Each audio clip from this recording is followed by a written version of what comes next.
মন্দকে আপনি কিভাবে জয় করবেন? মন্দকে আপনি কিভাবে জয় করবেন?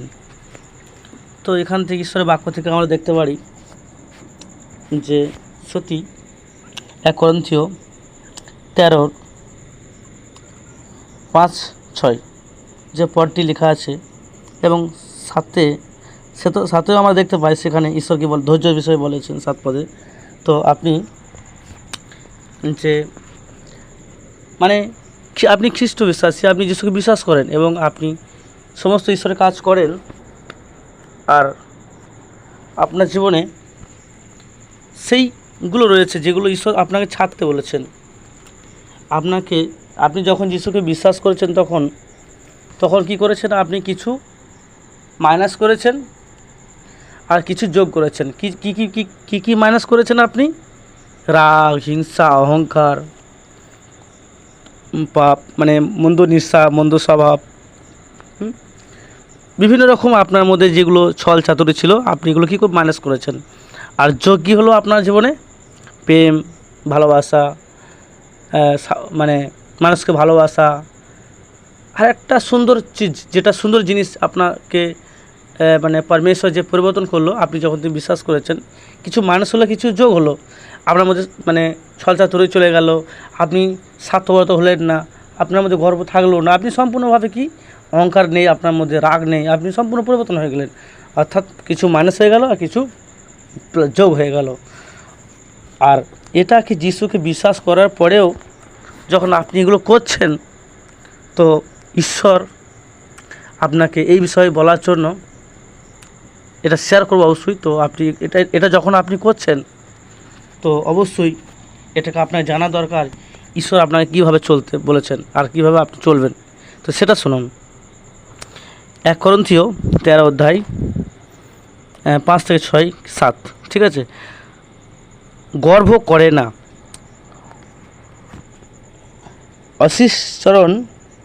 অশিষ্টাচরণ করে না, স্বার্থ চেষ্টা করে না, রাগিয়ে ওঠে না, অপকার গণ্য করে না, অধার্মিকতা আনন্দ করে না, কিন্তু সত্যের সহিত আনন্দ করে, সকল বহন করে, সকলেই বিশ্বাস করে, সকল প্রত্যাশা করে, সকল ধৈর্যপূর্বক সহ করে। তো দেখুন এখানে সত্যি যে ঈশ্বর আপনাকে কি বলছে, যে গর্ব করে না, খারাপ ব্যবহার করে না, স্বার্থপরতা করে না, রেগে যায় না, কারো ভুল ধরে না, ভালোবাসা, অধার্মিকতা আনন্দ করে না, কিন্তু সত্যি আনন্দ করে। তাহলে আপনি ঈশ্বরকে জেনেছেন, জানার পরে যদি আপনার মধ্যে সেই গর্ব থাকে, স্বার্থপরতা থাকে, খারাপ ব্যবহার থাকে, ভালোবাসা না থাকে, তাহলে আপনি কী করে সত্যি আনন্দ করবেন? এগুলো দিয়ে ঈশ্বরের মানে সত্যতে আনন্দ করা যায় না। আনন্দ শুধু আছে কোথায় জানেন? আপনি সত্যে আনন্দ আছেন।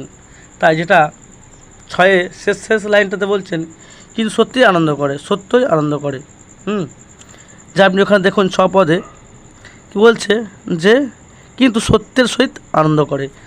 আপনি যখন সত্যের সঙ্গে থাকবেন তখন আপনি সম্পূর্ণভাবে আপনি আনন্দ করতে পারবেন, আপনি সম্পূর্ণভাবে আনন্দ করতে পারবেন। কিন্তু আপনার মধ্যে যিশুকে জানার পরেও আপনি যিশুকে নিয়ে চলছেন, এরপরও আপনি রেগে যাচ্ছেন, কিন্তু আপনি এটা ঠিক করছেন না। কারণ আপনার মধ্যে যে আত্মা আছে, ঈশ্বরের আত্মা, সে কিন্তু আপনি সেই আত্মাকে কাজ করার জন্য সুযোগ দিচ্ছেন না, বরং আপনার আশীর্বাদকে আটকে দেওয়ার আপনি সেই কাজ করছেন, যে আপনার জীবনে আশীর্বাদ আটকে যেতে পারে। কেননা অহংকার, রাগ, গর্ব, হিংসা এগুলো দ্বারা আপনার আশীর্বাদকে আটকিয়ে দেয়, আপনি আশীর্বাদ থেকে বঞ্চিত হন যখন আপনার মধ্যে এগুলো থাকে। কেন জানেন? কারণ আমাদের মধ্যে শরীরে সেই পাপের রক্ত আছে, আদি পিতা সে আদমের রক্ত রয়েছে, তাই আপনি এগুলো করছেন। দেখুন একটা ছোট্ট উদাহরণ দিই। যখন আপনি ঘরে একটা বিড়াল পুষবেন, তো বিড়ালটা আপনি যখন মানে পালেন বাড়িতে এবং রাখেন, সেই বিড়ালটা যখন ছানা মানে যখন ছোট ছানা ছিল তখন আপনি নিয়ে এসেছেন, কিন্তু আপনি তাকে ছোট থেকে একটু বড় করে তুললেন, তাকে ভালো ভালো খাবার খায়, ভাত ভাত খায়, বিভিন্ন কিছু ভালো কিছু খাবার খায়, তাকে আপনি মানুষ করেছেন এবং বড় করলেন তাকে। তো দেখা গেল এমন এক সময় তার সামনে দিয়ে একটা ইঁদুর পেরিয়ে যাচ্ছে, তো সে কী করবে বলুন তো? সে কী করবে? কারণ সে ইঁদুরটাকে ধরবে, কারণ তার পাপ তার মধ্যে রয়েছে। তা সে তার স্বভাব, অর্থাৎ সে যায় না, সে দেখলি তার চুরি করতে ইচ্ছা করে। তো সেরকম আমাদের মধ্যে সেই পাপের রক্ত রয়েছে, আমাদেরকে শেখায়তে হয় না।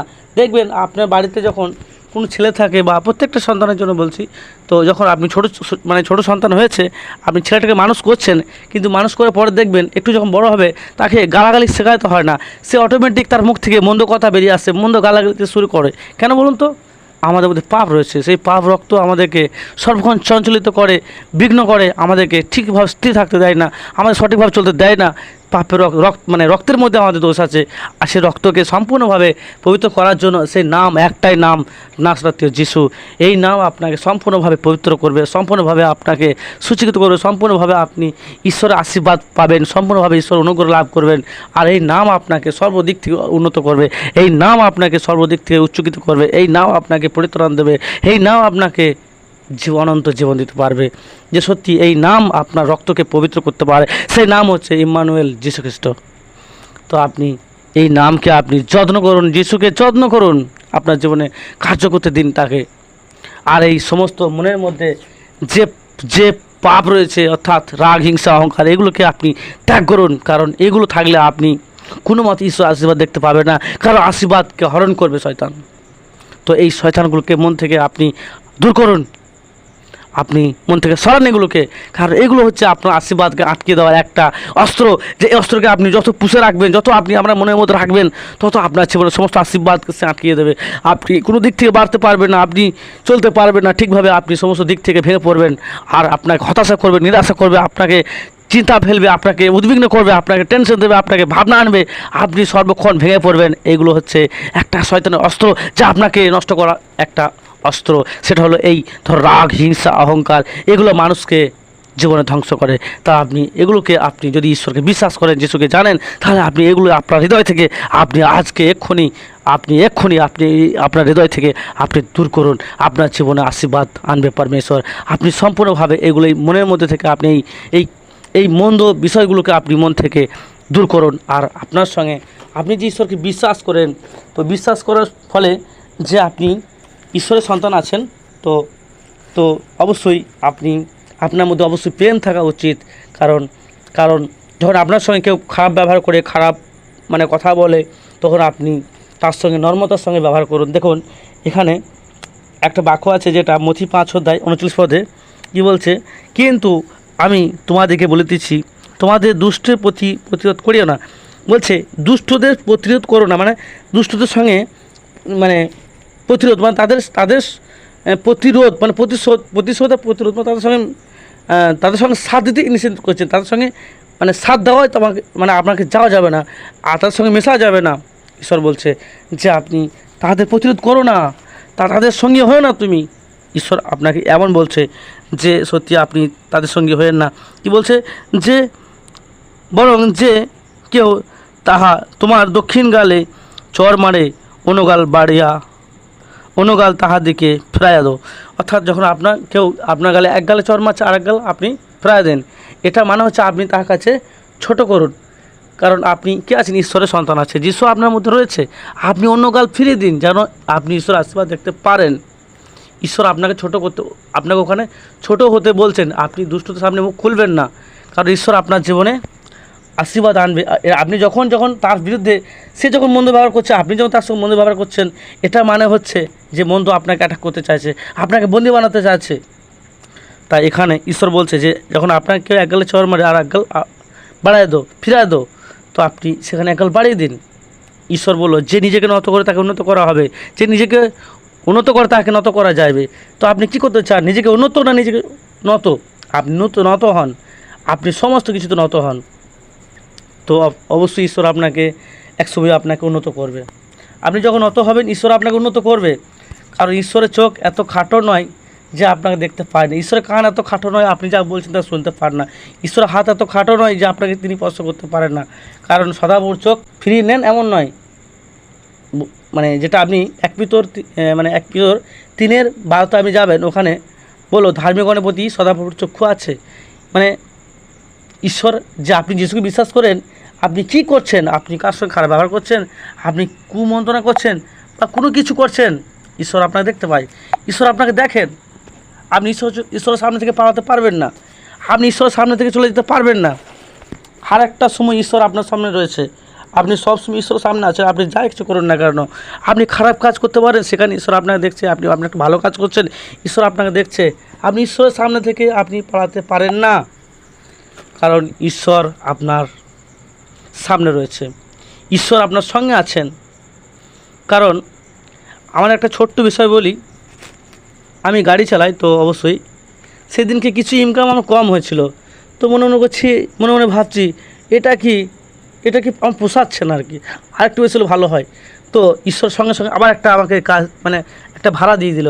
তো আমি সেখানে সে ভাড়াটা পেলাম, কিন্তু ওখানে মনে আনন্দ করলাম যে ঈশ্বর এখানে আমি যে সন্তুষ্ট হয়নি, ঈশ্বরটা বুঝলো আর সঙ্গে সঙ্গে আবার একটা ভাড়া এনে দিল। কারণ ঈশ্বর অন্তঃকরণ অনুসন্ধান করেন আর মর্মের পরীক্ষা করেন। কারণ ঈশ্বর আপনার অন্তর রয়েছেন। আপনি কি ভাবছেন, আপনি মন্দ বিষয়ে ভাবছেন, ঈশ্বর আপনাকে দেখছে। আপনি খারাপ কিছু চিন্তা ভাবনা করছেন, ঈশ্বর আপনার সঙ্গে উত্তম কিছু ভাবছেন, আপনার সঙ্গে আছে। আপনি কার সঙ্গে খারাপ ব্যবহার করছেন, ঈশ্বর আপনাকে দেখছে। আপনি ঈশ্বর সামনে থেকে আপনি পালাতে পারবেন না। তাই আপনি যা কিছু প্রার্থনা করেন, যা কিছু করেন, ঈশ্বর আপনাকে দেখেন। তাই আপনি মন্দের সঙ্গে আপনি ভালো ব্যবহার করুন। আপনার সঙ্গে যদি পরিবারের বাবা হতে পারে, মা হতে পারে, দাদা হতে পারে, ভাই হতে পারে, যে কেউ, ঠাকুমার, জেঠা, কাকিমা, যে কেউ আপনার সঙ্গে খারাপ ব্যবহার করে, আপনি কেবল তার সঙ্গে কী ব্যবহার করুন না, উত্তম ব্যবহার করুন। আপনি তার সঙ্গে সঠিক ব্যবহার করুন, কারণ ঈশ্বর আপনার সঙ্গে আছেন। বুঝলেন যে আপনি ঈশ্বর আপনার সঙ্গে আছেন, কারণ আপনি খ্রিস্টকে জানেন। খ্রিস্টকে জানা মানে হচ্ছে আপনার মধ্যে প্রেম থাকবে। কারণ আপনাকে অবশ্যই তার বাধ্য হওয়া উচিত। কার বাধ্য? ঈশ্বরের বাধ্য। আপনি যখন ঈশ্বরের বাধ্য হয়ে চলবেন, ঈশ্বর আপনার সভাপতি, বাস আপনি ঈশ্বরের বাধ্য হয়ে চলুন, ঈশ্বর আপনার জীবনে আশীর্বাদ ভরিয়ে দেবে। কারণ আপনি যা কিছু করেন, ঈশ্বর আপনার সঙ্গে আছেন, ঈশ্বর আপনাকে দেখছে। তো ঈশ্বর আপনাকে অবশ্যই আশীর্বাদ করুন এই বাক্যের দ্বারা। আপনি অবশ্যই এই ঈশ্বরের বাক্যকে বিশ্বাস করুন, আর প্রত্যেকটা বাক্যকে আপনি শুনবেন, অবশ্যই ঈশ্বর আপনাকে ভরিয়ে দেবে, আশীর্বাদে ভরিয়ে দেবে।